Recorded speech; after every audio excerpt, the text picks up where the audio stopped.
நீங்க ஒரு இந்துவா, இந்தியாவில் வாழ்பவரா? அப்போ உங்களுக்கு உதவ, உங்கள் கோரிக்கைகளை நிறைவேற்ற, உங்கள் உரிமையை கொடுக்க அந்த ஆண்டவனால மட்டும்தாங்க முடியும்.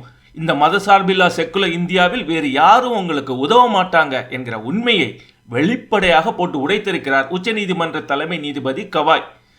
முகலாய கூட்டத்தால் சிதைக்கப்பட்ட விஷ்ணு சிலை ஒன்றை சீரமைக்க உத்தரவிடக் கோரிய வழக்கு ஒன்றில்தான் இப்படி தெரிய வைத்திருக்கிறார். நீங்க பெரிய விஷ்ணு பக்தர் என்றால் அவர்கிட்டயே போய் முறையிடுங்க என்று மனுதாரருக்கு அட்வைஸ் செஞ்சு வழக்கை தள்ளுபடி செஞ்சிட்டார் கவாய். பின்ன மத சார்பில்லா செக்குலர் இந்தியாவில் இந்துக்களுக்காக பரிந்து பேசிவிட முடியுமா, இல்ல அவங்க கோரிக்கையை தான் ஏற்றுக்கொள்ள முடியுமா? இந்துக்கள் என்ன மைனாரிட்டிகளா? எல்லோரும் துடிதுடிக்க. ஆக நீங்க இந்து என்றால் உங்களுக்கு உதவ அந்த கடவுளால் மட்டும்தான் முடியும். கட்சிகளோ தலைவர்களோ ஏன் நீதிமன்றமோ கூட உதவாது என்பதை தெளிவா தெளிய வச்சிட்டார் இந்த புத்த மதத்தை தழுவிய உச்ச நீதிபதியார்.